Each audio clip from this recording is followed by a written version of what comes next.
Butter, broccoli, garlic, capsicum, paneer fry. यति मिठो हुन्छ नि यो आइरनको कराईमा फ्राई गरेको।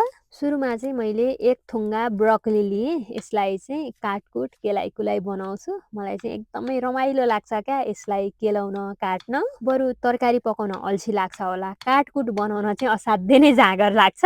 अब यसरी मजासँग काटकुट पखालपुखुल पारेर रेडी गरिसकेपछि बनाउन अल्छी लाग्ने मान्ने त कुरै भएन है।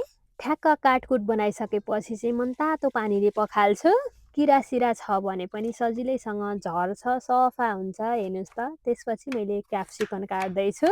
यसलाई पनि त्यही हो, सुरुमा चाहिँ राम्रोसँग मनतातो पानीले माडी माडी पखाल्ने। खै आजभोलि त तरकारीहरूमा पनि बजारमा के मिसाएको हुन्छ, अनि यो चाहिँ चाँडै नबिग्रियोस् भनेर औषधिहरू पनि प्रयोग गरेको भेटिएको भनेको सुनिएको छ नि त। अब चाहिँ म यो लसुनको पनि बोक्राहरू तासेर आफूलाई मनपर्ने साइजमा कुटु काट्छु।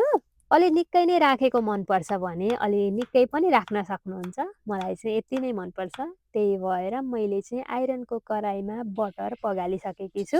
अब यो लसुनलाई एकैछिन भुट्ने, हल्का कलर चेन्ज भइसकेपछि हर्र घरे बास्ना आउँछ। त्यसपछि ब्रोकोली, क्याप्सिकम टक्क ओइरिएर सरसर चलाउने। मरिचको धुलो, स्वादअनुसार नुन राख्ने। धेरै मरमसलाहरू यसमा केही पनि राखिरहनु पर्दैन, अनि फतक्क पारेर गलाउने पनि होइन। मैले चाहिँ पनिर पनि हालेँ। यो पनिर पनि मैले घरमा नै फ्रेस बनाएकी हुँ, त्यसैले गर्दा यसको स्वाद नै छुट्टै हुन्छ।